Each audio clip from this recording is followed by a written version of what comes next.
우리는 성공한 사람을 부러워합니다. 매달 몇 천만 원씩 버는 사업가, 무대 위에서 노래를 부르는 가수, 환호를 받으며 경기하는 스포츠 스타, 핵심 부서로 차출되는 동료, 명문대에 자녀를 입학시킨 옆집 부모. 하지만 그들은 닿을 수 없는 곳에 있고 성공은 아득하기만 합니다. 나는 특별한 재능이 없어. 애초에 나는 저 사람과 달라. 어차피 나는 성공하지 못해. 혹시 한 번이라도 이렇게 생각하신 적이 있다면 잘 오셨습니다. 이런 생각이 여러분의 착각인 이유, 그리고 여러분이 성공할 수밖에 없는 방법까지 바로 말씀드리겠습니다. 성공을 좌우하는 변수는 여러 가지입니다. 유복한 가정, 타고난 재능, 수려한 외모, 건강한 신체, 원만한 성격, 뛰어난 수완 등 다양한 요소가 복합적으로 상호작용해서 성공을 결정짓죠. 동의하시나요? 하지만 석연치 않은 점이 있습니다. 금수저가 아닌데 기업을 일군 사람도 있고, 못생겨도 인기 많은 사람이 있습니다. 휠체어를 타는데 존경받는 사람이 있고, 외골수인데 환대받는 사람이 있습니다. 에이, 여러 가지 요소 중에 하나쯤 빠져도 성공할 수 있지. 어떻게 사람이 완벽하겠어? 이렇게 생각하시나요? 그럼 왜 성공하는 사람보다 성공하지 못하는 사람이 많은 걸까요? 의아하지 않으신가요? 그 이유는 명백합니다. 제가 열거한 성공의 요소가 성공의 핵심 키워드가 아니기 때문이죠. 사람들은 성공한 이들을 보면서 그들이 성공할 수밖에 없는 이유를 만들어냅니다. 저 친구는 부모를 잘 만났어. 쟤는 얼굴이 예쁘잖아. 배고픈 사람이 숟가락을 집어드는 것처럼 본능적으로 그렇게 생각합니다. 그래야 답답한 현실을 합리화하고 자존감을 지킬 수 있으니까요. 하지만 그렇게 생각한다고 그들이 성공한 이유가 바뀌진 않습니다. 그리고 정작 성공한 사람들은 전혀 다르게 생각합니다. 그들이 성공할 수밖에 없는 이유는 오직 이것 하나뿐입니다. 오늘부터 여러분은 단 한 가지 요소만 신경 쓰시면 됩니다. 어떤 상황에서 무엇을 하시든지 이것만 생각하시면 반드시 성공할 수 있습니다. 성공의 핵심 키워드, 그건 향상심입니다. 2002년 한일 월드컵, 우리나라는 16강에 진출했습니다. 48년 동안 조별리그에서 1승도 거두지 못한 나라를 16강에 진출시킨 거스 히딩크 감독은 경기가 끝난 뒤 다음과 같이 말했습니다. 나는 아직도 배가 고프다. 그리고 8강, 4강에 진출하며 대한민국 축구사에 정점을 찍었습니다. 지금의 애플을 만든 스티브 잡스는 스탠포드 대학 졸업 축하 연설에서 이렇게 말했습니다. 배고픔을 유지하라고 말이죠. 그리고 애플은 여전히 업계에서 최고의 자리를 지키고 있습니다. 향상심은 지금보다 나아지고 싶은 마음입니다. 지금까지 이룬 성취에 만족하지 않고 갈증을 느끼는 자세죠. 향상심은 성공하느냐 성공하지 못하느냐를 좌우하는 유일한 변수입니다. 재능, 외모, 신체 조건, 주변 환경은 부수적인 요소일 뿐입니다. 향상심이 없으면 재능이 있어도 성공할 수 없고 똑똑해도 성공할 수 없습니다. 여러분, 성공한 사람을 아무나 떠올려 보십시오. 과거의 위인도 좋고 현재의 인플루언서도 좋습니다. 저마다 전문 분야도 다르고 개성도 천차만별이지만 그들이 지닌 공통점은 향상심이 크다는 것입니다. 재능과 돈이 없어도 그들은 향상심 하나로 무장했고 결국 재능과 돈을 창조했습니다. 향상심만 갖추면 성공은 자동으로 따라옵니다. 우리가 성공을 바라면서도 성공하지 못하는 이유는 향상심이 부족하기 때문입니다. 거꾸로 말해 향상심만 갖추면 성공은 따놓은 당상입니다. 향상심은 엉덩이 아래에 돈방석을 깔아주는 치트키 그 자체입니다.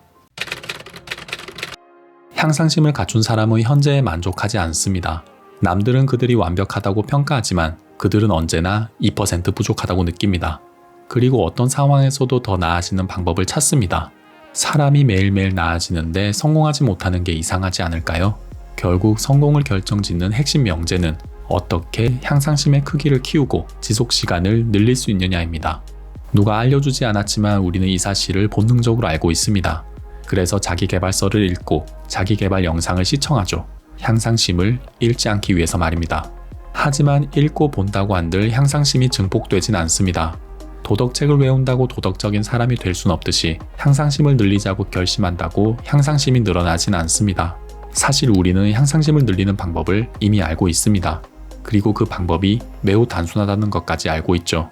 향상심의 크기를 키우고 지속시간을 늘리는 유일한 방법은 목표를 달성할 때까지 쉬운 행동을 반복해서 실천하는 것입니다.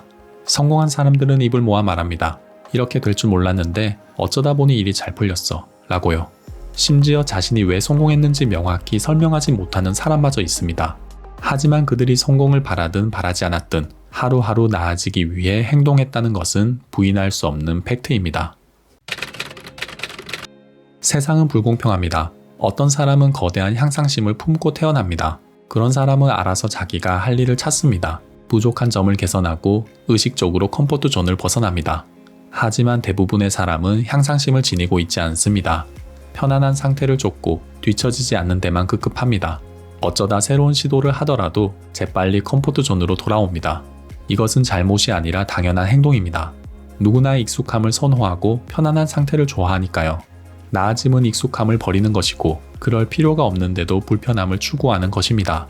그래서 아는 대로 실천하기가 어렵습니다. 평범한 우리가 성공한 사람들만큼의 향상심을 품으려면 서서히 행동해야 합니다. 작은 눈덩이가 산비탈을 내려오며 크기를 키우는 것처럼 향상심의 크기를 조금씩 키워야 합니다. 작은 행동으로 말이죠. 사람들은 착각합니다. 향상심이 부족한 이유가 재능이 없어서라고요. 아닙니다. 행동하지 않기 때문에 향상심이 발현되지 않는 것입니다. 재능이 있어서 행동하는 게 아니라 행동했기에 재능을 발견하는 것입니다. 여러분, 지금보다 1g이라도 나아지는데 초점을 맞추십시오. 갑자기 확 변하려고 하지 말고 조금씩 나아지는 겁니다. 무엇이든 좋습니다. 눈빛, 말투, 제스처, 걸음걸이, 태도, 역량 등 어떤 것이든 지금보다 나아지겠다고 생각해 보십시오. 어떻게 하면 어제보다 나은 오늘을 보낼 수 있을까? 어떻게 하면 1시간 전보다 나아질 수 있을까? 티끌만한 나아짐에 촉수를 곤두세우세요. 의자를 당겨 앉고 눈에 힘을 주고 귀를 기울이고 힘들어도 참는 것처럼 사소한 행동들이 쌓이고 쌓이면서 향상심이 커지고 지속시간이 증대됩니다. 커진 향상심은 또다시 더 나아지는 행동을 유발합니다. 사소한 행동이 눈덩이처럼 커지면서 성공이 따라오기 시작합니다. 1g이 모여 1톤이 되고 티끌이 모여 태산이 됩니다. 변화의 시작은 미약하지만 그 끝은 창대합니다. 작은 나아짐에 심혈을 기울이는 것, 이게 성공의 핵심 키워드입니다. 향상심은 다른 사람이 키워줄 수 없습니다. 너무나도 지루하고 힘든, 스스로 할 수밖에 없는 따분한 눈덩이 굴리기죠. 그래서 세상에는 성공한 사람이 드뭅니다. 자신을 굴리는 사람이 그만큼 없기 때문입니다. 기억하십시오. 향상심이 빠진 자기개발은 밑 빠진 독에 물 붓기입니다. 나아지려는 마음이 없는 상태에선 책을 읽고 공부를 한들 바뀌는 게 없습니다. 행동하기 전후는 똑같은데 시간은 흘러가는 거죠. 이보다 비효율적인 자기개발이 있을까요? 하지만 사소한 행동이어도 나아짐을 생각하고 하는 행동은 변화를 부릅니다. 변화는 복리이자가 붙듯이 더 나은 변화로 이어집니다. 작은 행동을 실천하면서 나아짐을 추구하는 하루하루, 성공은 그 과정 한가운데에 있고 환희와 영광의 순간은 과정 중간에 놓인 이정표일 뿐입니다. 프랑스의 작가 에밀 쿠에는 다음과 같이 말했습니다. 나는 날마다 모든 면에서 나아지고 있다. 영화감독 스티븐 스필버그는 말했습니다. 우리는 모두 매년 다른 인간이 된다. 평생 하나의 인간으로 살아가는 게 아니다. 여러분은 어제와 같은 사람인가요? 아니면 다른 사람인가요? 이 질문에 어떻게 답하느냐가 여러분의 성공을 결정짓습니다. 오늘도 경청해 주셔서 감사합니다. 번아웃 꿈이었습니다.